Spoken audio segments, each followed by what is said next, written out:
અંદર ભગવાનના જન્મની કથા કહે છે. દસમ સ્કંદ એ ભગવાનનું હૃદય છે. ભાગવતની અંદર જે દ્વાદશ સ્કંદ છે એ ભગવાનના જુદા જુદા સ્વરૂપો છે. એમાં દસમ સ્કંદ એ ભગવાનનું સાક્ષાત હૃદય છે. અને પરીક્ષિત મહારાજ અને સુખદેવજી મહારાજ પૂછે કે મહારાજ, તમારે કોઈ જલપાન કરવું હોય, તમને કોઈ ફલાહાર કરવો હોય તો હું થોડી વાર માટે તમને અવકાશ આપું. પણ પરીક્ષિત એક જ વાત કરે છે કે પીબતમ ભાગવતમ રસમાલય. ભાગવતના રસને પીધા પછી મને નથી તરસ લાગતી, નથી મને ભૂખ લાગતી. હું સંપૂર્ણ રીતે પરિતૃપ્ત છું. મારે કશું નથી જોતું. મારે માત્ર અને માત્ર જો કંઈ કરવું હોય તો માત્ર રસપાન કરવું છે. મારે આ ભાગવતનો રસ પીવો છે. એના સિવાય મારે કઈ શું જોતું નથી. સુખદેવજી કહે છે કે હે પરીક્ષિત, તમારા વંશની હું કથા તમને હવે કહું છું કે પ્રભુ મને કહો, મને બહુ પ્રસન્નતા છે, મને બહુ જ આજ આનંદ છે. તમે આટલી કથાઓ કીધી, બધી કથાઓમાં મને આનંદ આવ્યો છે, પણ એમાં પણ તમે મારા વંશની કથા તમે કહેશો તો મને બહુ પ્રસન્નતા છે. સુખદેવજી મહારાજ પરીક્ષિતને કહે છે કે હે પરીક્ષિત, આ પૃથ્વી ઉપર આ ગાય માતા જે છે, જે કામધેનુ છે, એના ઉપર અત્યાચાર થવા લાગ્યો છે. આપણે ગાય જે છે એના ગૌચર માણસોએ ખેડી નાખ્યા. ગાયને ખાવા માટેની ક્યાંય જગ્યા ન રહી. આપણી જે ગાયો છે એની કતલ થવા માંડી. ગાયો શેરીઓમાં રખડવા માંડી, પ્લાસ્ટિકના કચરા ખાવા માંડી, માંદી પડી. એને કોઈ દવાખાને લઈ જવા વાળા માણસો પણ ન મળ્યા. અને વિધર્મીઓ એનો વધ કરવા માંડ્યા, ગૌ માંસ ખાવા માંડ્યા, દીકરીઓના રૂપિયા લેવા માંડ્યા માણસો, કન્યાનો વિક્રય થવા લાગ્યો. ચારે બાજુ આવી બધા અધર્મ વ્યાપી ગયો અને ગાયો દુખી થઈ ગઈ. પૃથ્વી પોતે ગાયનું સ્વરૂપ ધારણ કરી લીધું. આ પૃથ્વી પોતે પણ ત્રાહિમામ થઈ ગઈ.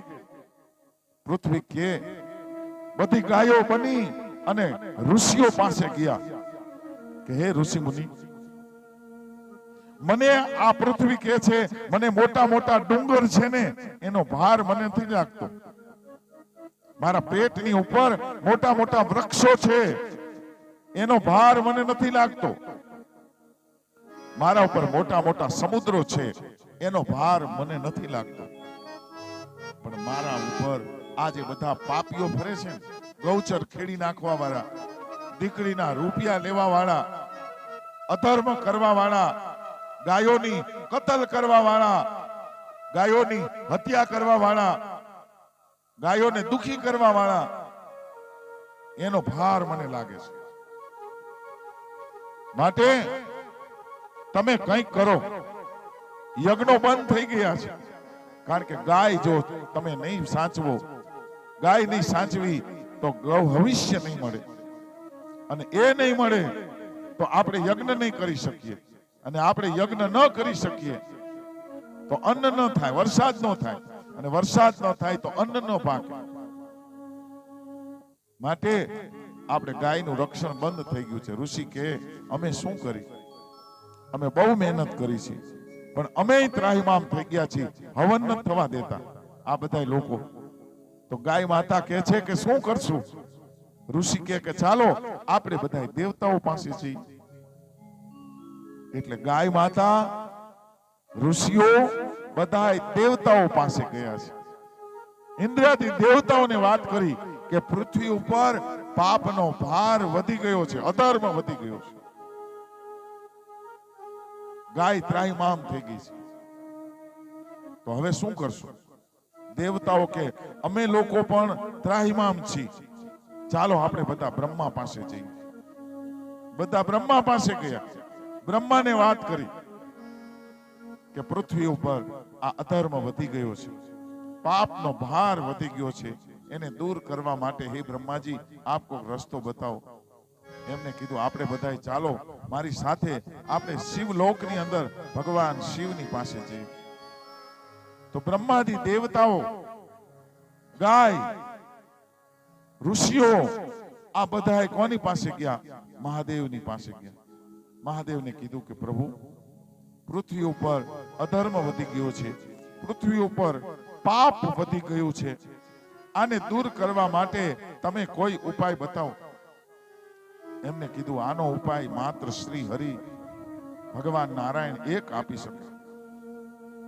તો કે અહીંયા જવું છે કે ના, જવાની જરૂર નથી, કારણ ભગવાન તો અત્ર તત્ર અને સર્વત્ર છે. અને શું કીધું? હરિ વ્યાપક સર્વત્ર સમાન.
ભગવાનને તમે યાદ કરો, ભગવાન અહીં જ હાજર થઈ જશે.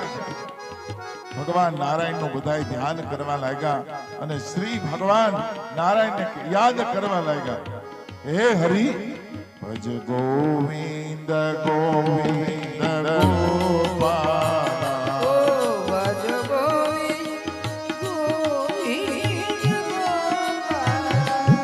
ભજ મોરલી મનો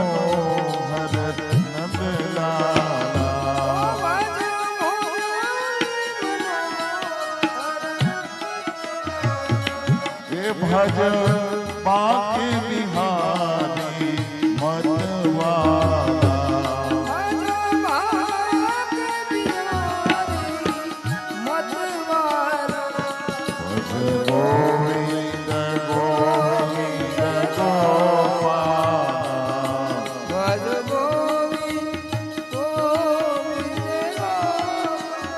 દેવતાઓએ બધાએ સ્તુતિ કરી અને ભગવાન શ્રી હરિ પ્રગટ થયા છે.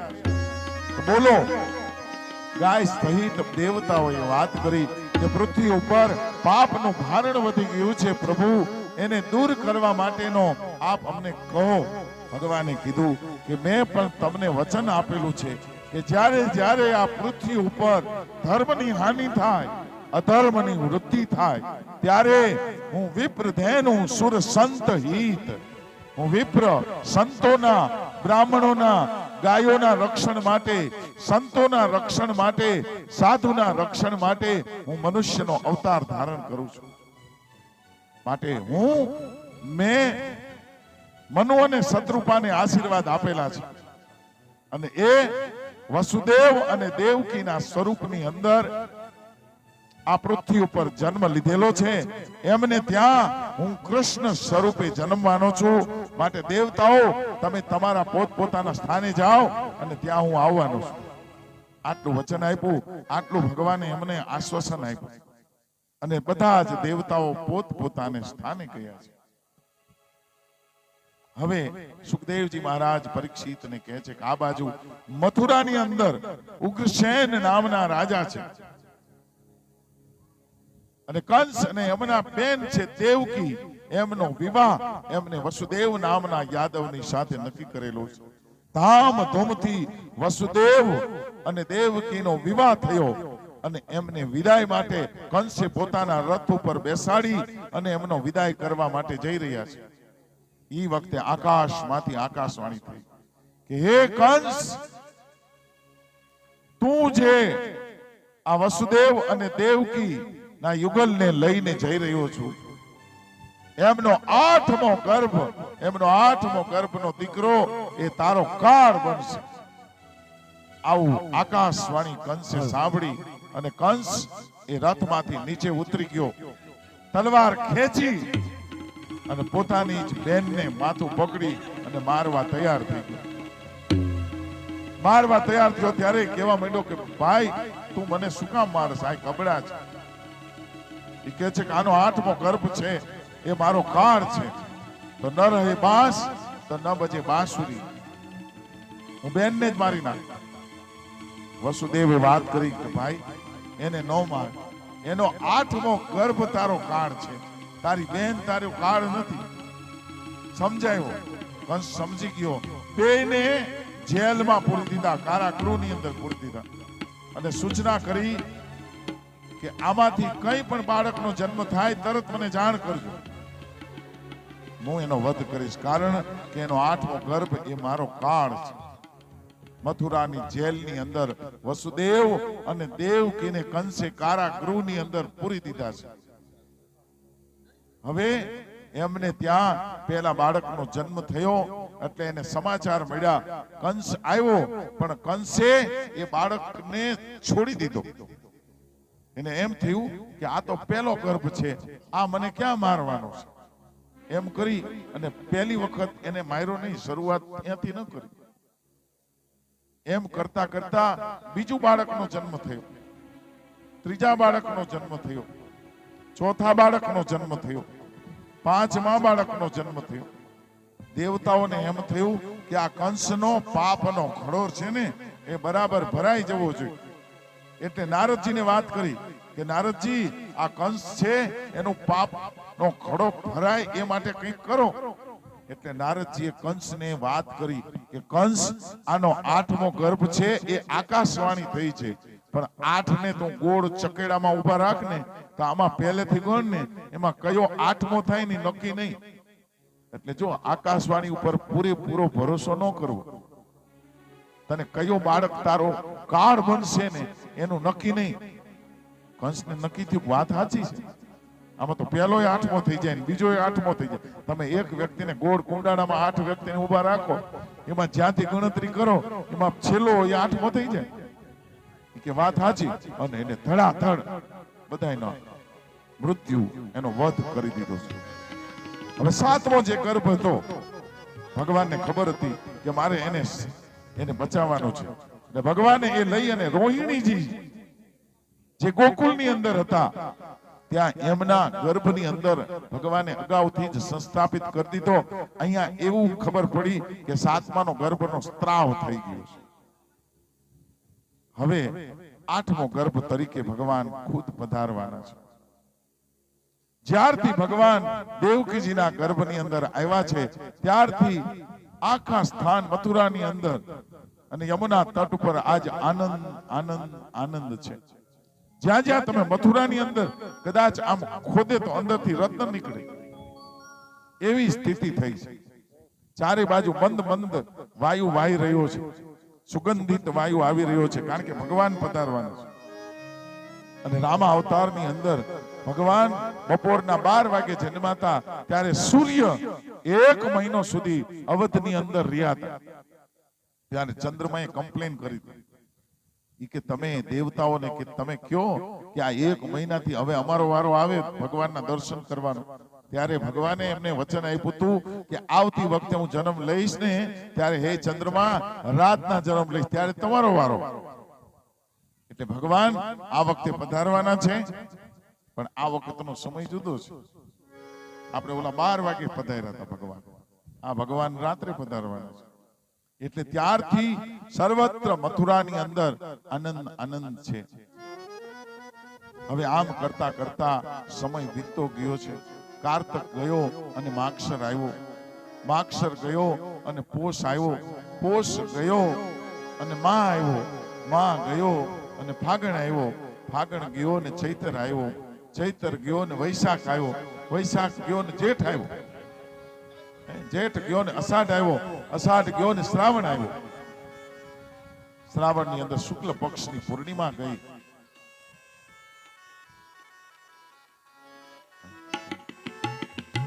અને આમ કરતા કરતા હવે ભગવાનનો જે જન્મનો સમય છે ને એ બહુ જ નજીક આવી ચૂક્યો છે. અને સર્વત્ર વ્રજની અંદર ભગવાન પધારવાના છે. એટલે પ્રકૃતિના તમામ તત્વો આજ આનંદ આનંદ અને આનંદમાં છે. આપણે ભગવાનનો જન્મ થાય એ પહેલા સંતશ્રી પધાર્યા છે, એમનું સ્વાગત લેવાનું છે. તો એના માટે હું આયોજકોને કહું કે આગળનો પ્રોગ્રામ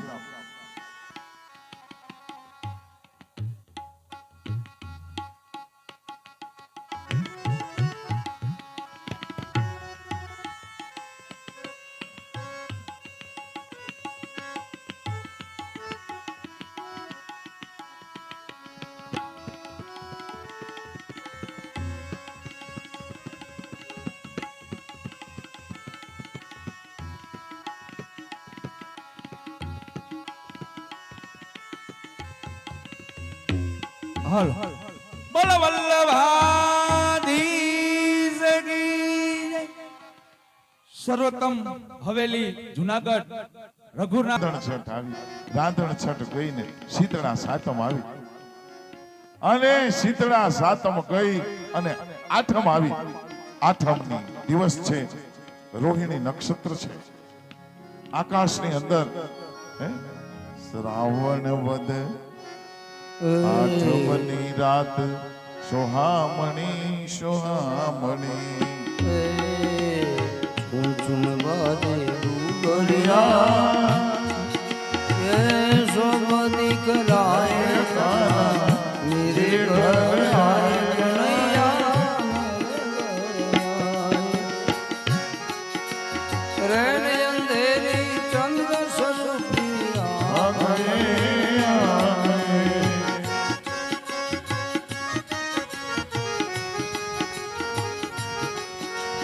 माता जशोदा और हम आंधे काली कामलिया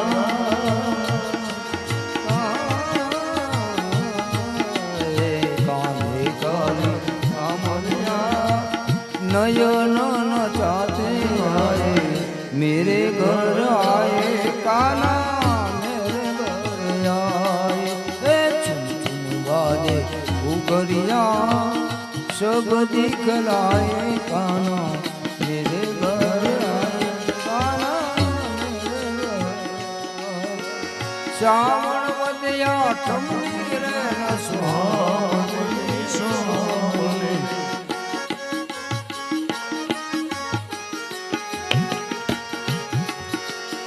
आनंद मंगल गाए सब बजगामी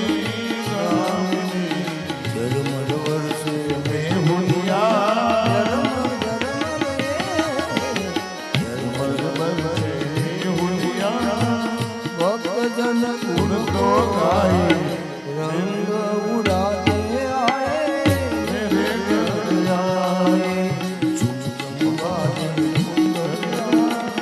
सब दिखलाए गाना मेरे घर आए આઠમની રાત ઝરમર ઝરમર મેહુલીઓ વરસે છે. અને આઠમની રાત્રે મથુરાની જેલની અંદર ભગવાન કાનાનો કૃષ્ણનો જન્મ થયો છે.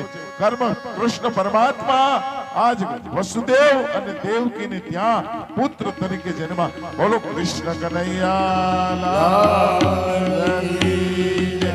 પ્રકાશ પથરાણો દેવકી માને ચતુર્ભુજ સ્વરૂપે ભગવાને દર્શન આપ્યા અને કીધું કે બાળક બની જાઓ. બાળક બની એ પહેલા ભગવાને કીધું કે હે વસુદેવજી પિતાજી તમે મને એક ટોપલામાં લઈ અને અત્યારે ને અત્યારે તમે મને ગોકુળની અંદર નંદ બાબાને ત્યાં યશોદા માને ત્યાં તમે મને મૂકી જાઓ. અહીંયા મને મૂકી અને ત્યાં માયાનો જન્મ થયો છે. એ માયાને ટોપલામાં પધરાવી મને માથા ઉપર મૂકી અને ત્યાં મૂકી જાઓ અને માયાને અહીંયા લઈ આવો એટલે અહીંયા ખબર પડશે કે માયા જન્મી છે અને હું ત્યાં પહોંચી જાઉં એ જ પ્રમાણે વસુદેવજીએ ભગવાનને પોતાના માથા ઉપર ટોપલામાં પધરાવ્યા અને બાર ઝરમર વરસાદ વરસે શેષનાગે એનું છત્ર ધર્યું અને યમુના મહારાણીના કાંઠે આવ્યા યમુના મહારાણી બે કાંઠે જાય છે હો. પણ આજ ગાગર મેં સાગર ભર આવ્યો યમુના રાણી બહુ રાજી થઈ ગયા કે આજ કાનો મારે ત્યાં પધાર્યો છે. વસુદેવજી ટોપલામાં લઈ અને યમુનામાં પસાર થાય યમુના મહારાણીની ચરણ સ્પર્શ કરવો છે. ભગવાને પોતાનો ચરણ લાંબો કર્યો અને જેવો યમુના મહારાણીને હાલો બધી બેનો બેહી જાઓ સ્પર્શ થયો. પ્રેમથી બેહી જાઓ ઘડીક વાર અને માર્ગ કરી બેહી દીધો જાઓ પેલા અને આજ આનંદ ગોકુલમાં થયો છે. નંદ ઘેરા નંદ ભયો નંદ ઘેરા નંદ ભયો નંદ ઘેરા નંદ ભયો જય કનૈયાલાલ કી નંદ ઘેરા નંદ ભયો જય કનૈયાલાલ હે નંદ ઘેરા નંદ ભયો જય કનૈયાલાલ કી જય કનૈયાલાલ જય જય કનૈયાલાલ કી કનૈયાલાલ કી હે નંદ ઘેરા નંદ ભયો જય કનૈયાલાલ હે નંદ ઘેરા નંદ ભયો જય કનૈયાલાલ હાથી દિયા ઘોડા દિયા વોર દિયા પાર હે હાથી દિયા ઘોડા દિયા ઘોડા દિયા પાર હે નંદ ઘેરા નંદ ભયો જય કનૈયાલાલ હે નંદ ઘેરા નંદ ભયો જય કનૈયાલાલ હાથી ઘોડા પાલકી જય કનૈયાલાલ હે કે હાથી ઘોડા પાલકી જય કનૈયાલાલ હે કે હાથી ઘોડા પાલકી જય કનૈયાલાલ કે હે હાથી ઘોડા પાલકી જય કનૈયાલાલ કે હે નંદ ઘેરા નંદ ભયો જય કનૈયાલાલ હે નંદ ઘેરા નંદ ભયો જય કનૈયાલાલ હે નંદ ઘેરા નંદ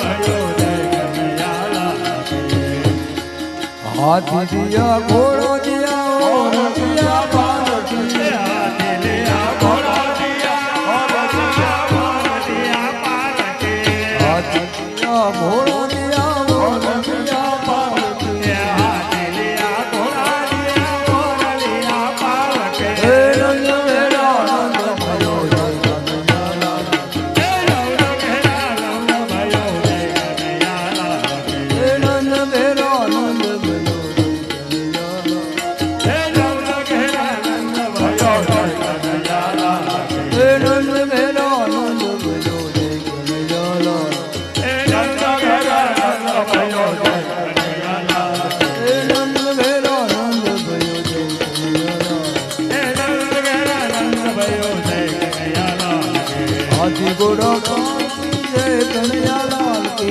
હાથી ઘોડા પાલકી જય કનૈયાલાલ હાથી દિયા ઘોડા દિયા ઓર દિયા પાલકી હાથી દિયા ઘોડા દિયા દિયા પાલકી હે નંદ ઘેરા નંદ ભયો જય કનૈયાલાલ હે નંદ ઘેરા નંદ ભયો જય કનૈયાલાલ હે નંદ ઘેરા નંદ ભયો જય કનૈયાલાલ હે નંદ ઘેરા નંદ ભયો જય કનૈયાલાલ હે નંદ ઘેરા નંદ ભયો જય કનૈયાલાલ હે નંદ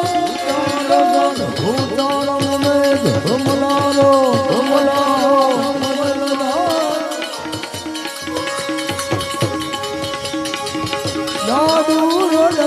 નંદ ભયો જય લલિતા તારો વેતાનો નાલય જમાનો પ્યાસે પારો નંદ કુમાર નંદ હે હા ભાઈ હા કહે રાધે પ્યારી ને બોલિયા ગોકુળ જાઓ ગિરધાર કાના ગોકુળ જાઓ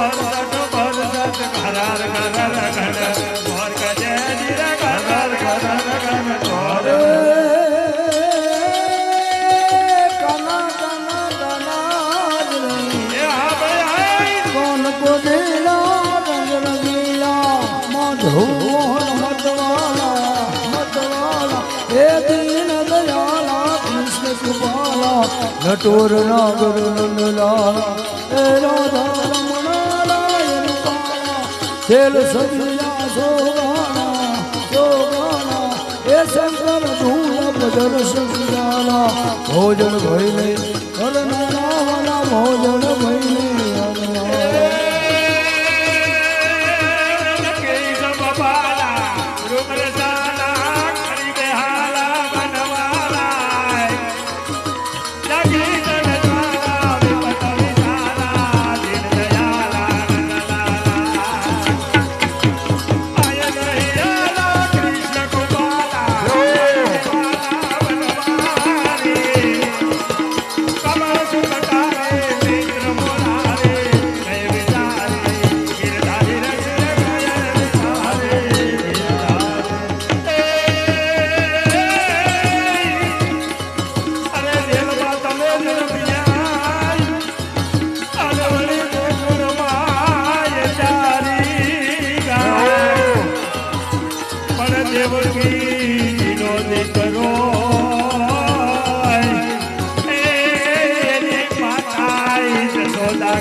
વરદાન મે જમરાણી મારા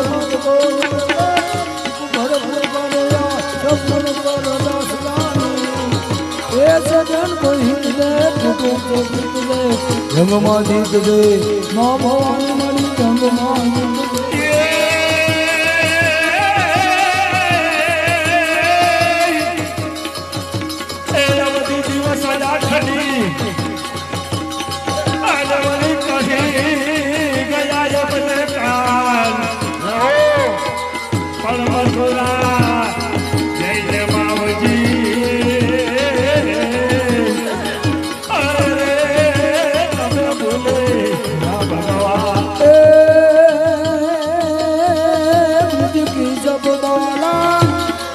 हिज की जब वाला रूप रसाला दीन दयाला नंद लाला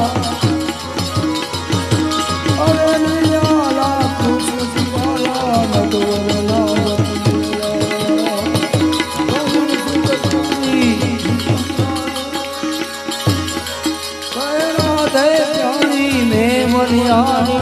गोकुल जाओ गिरधार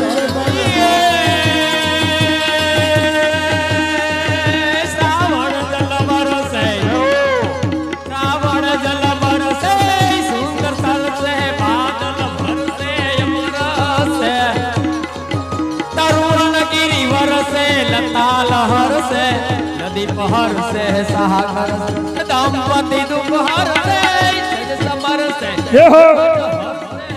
दुखकारी कहे राधे प्यारी हे बलिहारी गोकुड़ियावो गिरधरी रत में गोकुड़ियावो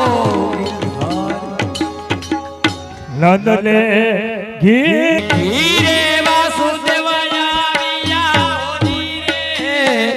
नंदने गिरे वासुदेवया अरे आठमो संतान लઈને આઠમો સંતાન ચાલો બધાએ નંદને ગીરે વાસુદેવ આવ્યા અરે લઈ આઠમું સંતાન લઈ એ આઠમું રાસ લેવા ગોળ ગુલારું કરો નંદને ગીરે વાસુદેવ આવ્યા અરે આઠમો સંતાન લઈને આઠમો સંતાન રાસ કરો નંદને ગીરે વાસુદેવ આવ્યા એ રસ ચાલુ કરો ગોળ ચાલુ કરો કોડાયડા થઈ જાવ બેનો બધોય અલગ અલગ ગોળ કોડાયડા થઈ જાવ અલગ અલગ ગોળ કોડાયડા થઈને રાસ લ્યો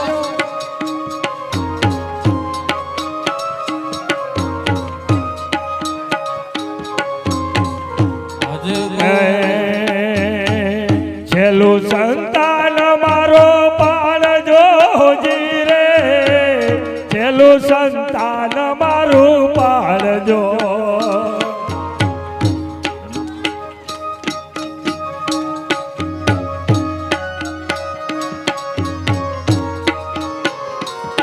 એ રાખો મારા વંશ કેરી લાજ રાખો વંશ કેરી લાજ નંદને ગીરે વાસુદેવ આવ્યા એ બેનો અલગ અલગ ગોળ કોડાયડા થઈ જાવ રાસ લ્યો અલગ અલગ જગ્યાએ ગોળ કોડાયડા થઈ જાવ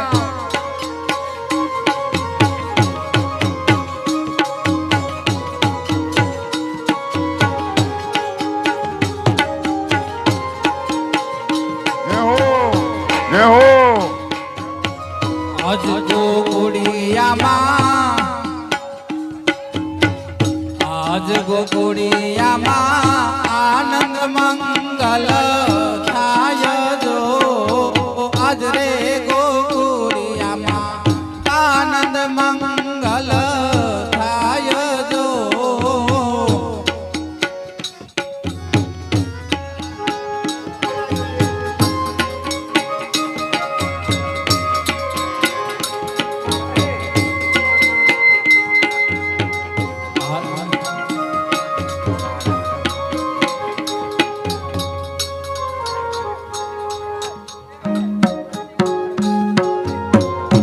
આનંદ યો સવ થાય જો આજ રે ગોકુળિયામાં આનંદ યો સવ થાય જો ઢોલ શરણાય વાગે રે નંદજીને